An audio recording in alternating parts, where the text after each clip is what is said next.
1989, permis de tuer.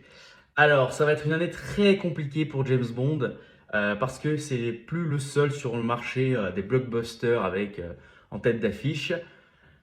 Batman va arriver cette année-là, la dernière croisade d'Indiana Jones, la concurrence d'autres films un petit peu de super flics, Schwarzenegger qui arrive sur le marché, Stallone, vous avez L'Arme Fatale, Die Hard qui est sorti juste avant. Donc à un moment donné, James Bond se retrouve dans une sorte de foule avec tout le monde.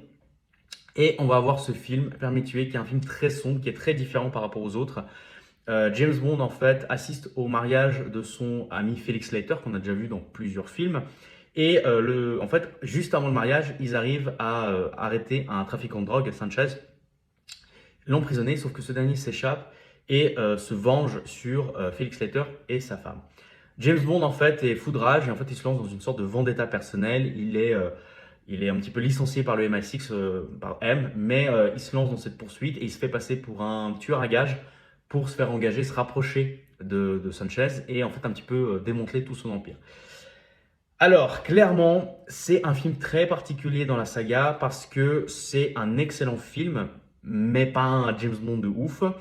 Très critiqué à sa sortie parce que il est très sombre. On se rapproche beaucoup plus d'un film comme Scarface que d'un bon vieux James Bond. Les sujets sont durs, le film est très violent. À l'époque, quand il sort, il y a des scènes vraiment très très violentes. Il y a des têtes qui explosent, il y a du sang et tout. On a vraiment le problème de la drogue qui arrive dans les films, c'est quelque chose qui était présent, qui était aussi présent dans le film précédent, mais on le voyait un peu de loin, on ne voyait pas les conséquences. Là, on voit vraiment les effets, et c'est vrai que Sanchez, en tant que baron de la drogue, ça fait presque pas assez James Bondien, pas assez digne de James Bond, même si le premier film de Roger Moore, Vivre et laisser mourir, traitait de la drogue.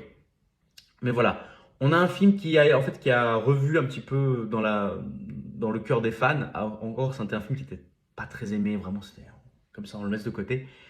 Et plus les années avancent, plus on le regarde et plus on se dit, en fait, en vrai, c'est un très bon film. Je lui donne la note de 8 sur 10. Encore une fois, c'est pas un bon James Bond. Je considère que il est pas digne de James Bond. Par contre, c'est un très bon film, très sombre, avec des vrais questionnements moraux.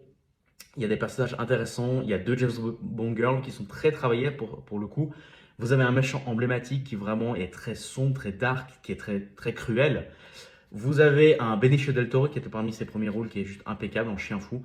Bref, foncez le voir. N'hésitez pas à liker, à vous abonner et à partager cette vidéo. Et on se retrouve demain pour mon acteur fétiche de la saga James Bond. Allez, ciao!